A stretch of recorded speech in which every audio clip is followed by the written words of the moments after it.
Shalom, shalom, peuple de Dieu.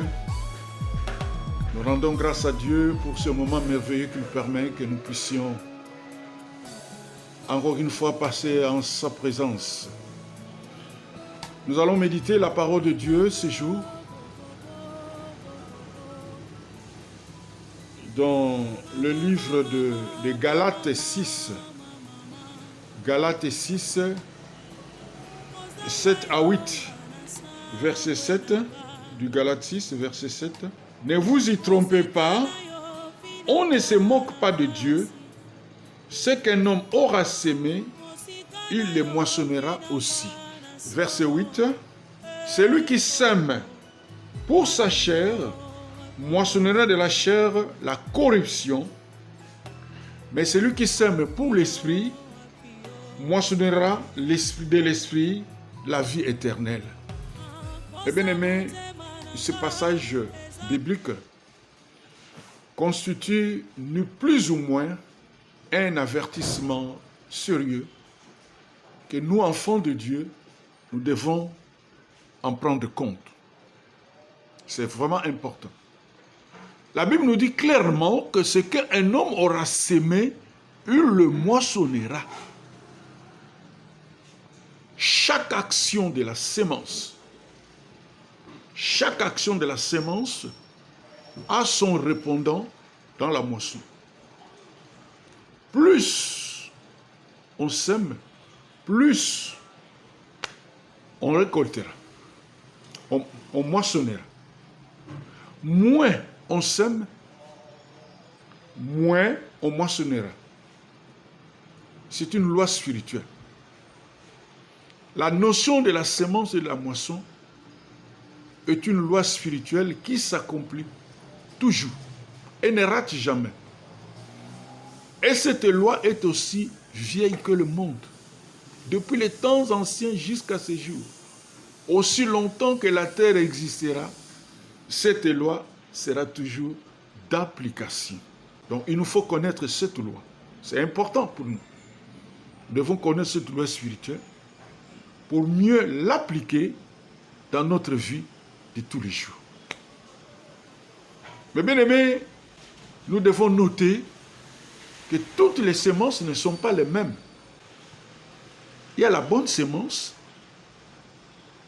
il y a la mauvaise sémence. Le verset 8 nous donne cette distinction. Il y a la bonne sémence, il y a la mauvaise sémence. La mauvaise sémence est sémée pour les choses de la chair, tel que Galates 5, 19 à 20 nous étale la liste. Et la bonne sémence, c'est s'aimer pour l'esprit. C'est ça la bonne sémence, mes bien-aimés. Celui qui sème pour l'esprit, c'est-à-dire pour les bonnes choses, il récoltera la vie éternelle, la gloire de Dieu dans sa vie.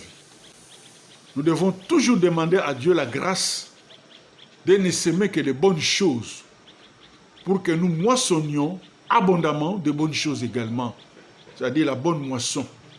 Alors, quelles sont ces bonnes choses que nous devons s'aimer pour que nous soyons sûrs de moissonner la vie éternelle? Quelles sont les bonnes choses que nous venons s'aimer? C'est ce qui est important, mes bien-aimés. Quelles sont ces bonnes choses que nous devons s'aimer? Nous avons répertorié une liste de 7 bonnes choses. 7 bonnes choses que nous devons s'aimer. La première, c'est notre argent, nos finances. Nous devons utiliser nos finances pour les bonnes œuvres, pour l'avancée du royaume. Les offrandes que nous donnons au temple, les dîmes, les aumônes que nous faisons aux indigents, aux veuves, aux orphelins, tous les soutiens ponctuels que nous dirigeons pour l'œuvre de Dieu. Tout cela constitue une bonne chose. Il y a la deuxième bonne chose, c'est notre temps. Nous devons utiliser rationnellement notre temps. Ne gaspillons pas notre temps, mes bien-aimés, à des futilités. Notre présence au culte, notre présence aux diverses réunions de prière, c'est une bonne chose que nous sommes en train de s'aimer. La troisième bonne chose, c'est notre énergie.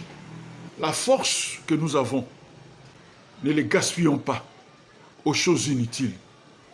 Nous devons l'investir aux choses utiles pour l'avancée de l'œuvre de Dieu. La quatrième bonne chose, c'est nos propriétés, nos biens. Nous les mettons au service de l'œuvre de Dieu. Nos maisons, nos véhicules, nous les mettons au service de l'œuvre de Dieu. Tous nos biens meubles et immeubles, nous les mettons au service de l'œuvre de Dieu. C'est une bonne chose que nous semons. Et cinquièmement, notre attitude. C'est important aussi notre attitude.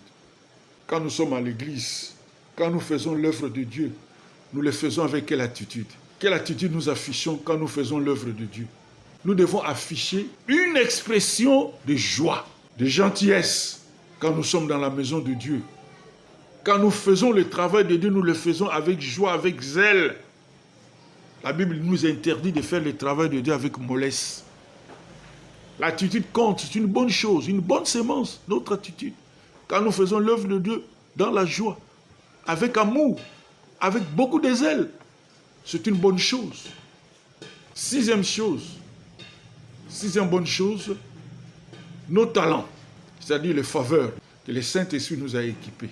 Nous ne devons pas les enterrer, nous devons les valoriser, les mettre au service de l'œuvre de Dieu, pour l'avancée de l'œuvre de Dieu, pour l'avancée du royaume.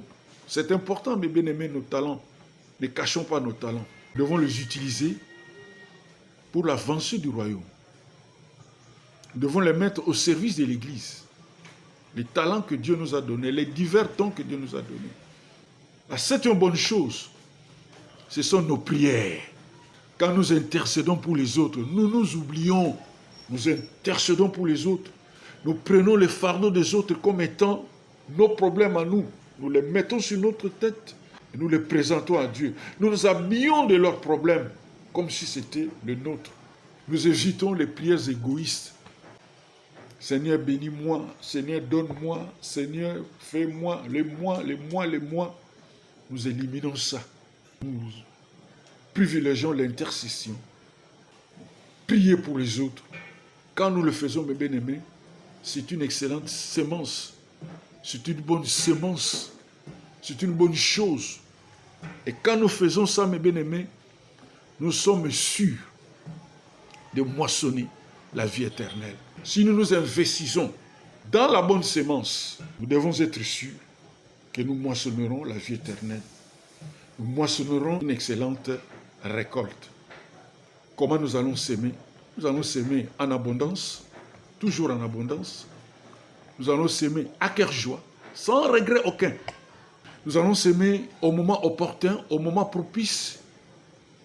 Nous allons s'aimer sans attendre de l'homme, de l'autre, une récompense quelconque.